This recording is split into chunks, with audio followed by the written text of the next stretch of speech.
Tinatayang 1 milyong pisong halaga ng marihuana ang nadiskubre ng mga operatiba sa Tinglayan, Kalinga nito lamang ika-8 ng Enero taong kasalukuyan. Ayon kay Police Colonel James Mangili, Acting Provincial Director ng Kalinga Police Provincial Office, naging matagumpay ang pinagsanib na puwersa ng mga otoridad sa pangunguna ng Tinglayan Municipal Police Station kasama ang iba't ibang ahensya ng gobyerno.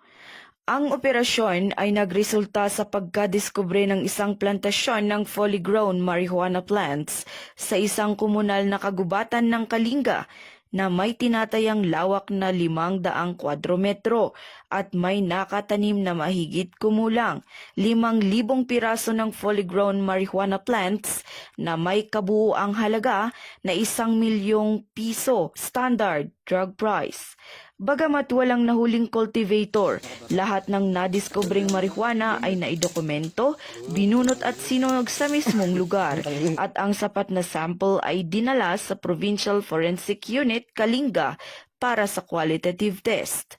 Pinuri naman na Police Colonel Mangili ang mga operatiba sa kanilang matagumpay na operasyon at patuloy ang pagsuporta sa isinusulong ng Pangulong Ferdinand Marcos Jr.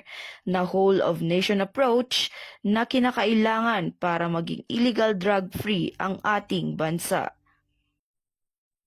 Mula dito sa rehiyon ng Cordillera, ako ang inyong PNN correspondent, Patrolwoman Jezebel Moyaw, alagad ng batas, tagataguyod ng Balitang Pulis.